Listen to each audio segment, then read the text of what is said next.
As we look back over the 20th century, the truly scarring event was the Great Depression, certainly as far as domestic American politics and economics are concerned. And the left has propagated its version and has largely settled that version into conventional wisdom, in part through the works of Arthur Schlesinger Jr. But through the works of writers like Amity Shales of the Wall Street Journal, there's been a significant pushback over the last couple of years. Apparently, the conventional wisdom, which is that FDR found the country stagnated, dead, dying more, never having recovered from the Great Depression, and he put in place a variety of important social programs that turned the economy around and brought it to health. Shales and a bunch of others completely debunked that motion, and I think that notion, and do so, I think, convincingly. First of all, they point out that Hoover's programs that he implemented in 1930 and 31 had largely brought about a recovery from the Great Depression. He engaged in massive deficit spending. He had the Reconstruction Finance Corporation that took bankrupt companies, lent them money, and put them back in the black. But in 31 and 32, FDR, as governor of New York and as the presumptive next president, said that he felt that inflation was the answer, that the economy was stagnating because of deflation, lower prices. And as prices dropped, people said, I'm not going to buy now because the prices will be lower in a month. And as a result, people stopped buying and stopped investing, and the economy dropped dead. So Roosevelt talks about inflating the currency, removing us from the gold standard and basically pumping out money. And that freaked the markets. They became absolutely terrified that the dollar would no longer be stable and that Roosevelt would screw it up.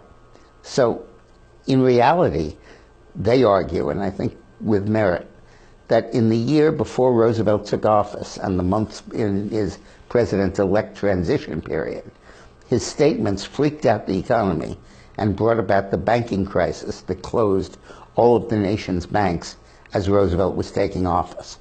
Hoover suggested that they act jointly in that interim period to restore confidence in the dollar, and Roosevelt was having nothing of it. Then when Roosevelt took office, he immediately enacted a series of measures that were very effective in bringing about economic recovery through government spending. Work programs that gave people incomes, public works programs, and a variety of other stuff that was really important. But then, as his administration moved out of its first year, he began to really go crazy in spending money, and in particular began to play with the dollar. He barred Americans from getting gold for dollars. He talked about building in inflation into the economy. He took action against any firm that was not going along with his inflation.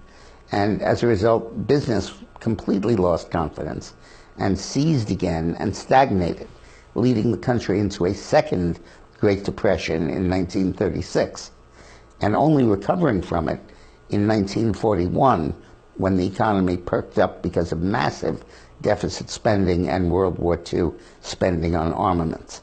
And that left the economy recovered.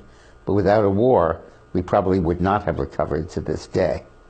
Very interesting to revisit history and go through that period. Read more from Amity Shales. Her book is called The Forgotten Man. The title indicates it's a liberal book, but it's not. But somebody once said that if Milton Friedman, the ultimate conservative, ever met John Kenneth Galbraith, the ultimate liberal economist, in heaven or hell, wherever they'd meet, and wrote a joint narrative of the Depression, this is what would eventuate. Today's Lunch Alert is sponsored by Al Sears, MD. He's quite an extraordinary doctor. He's traveled the world in search of ancient cures and herbs that have largely been bypassed by modern medicine in its pursuit of profits for pharmaceutical companies.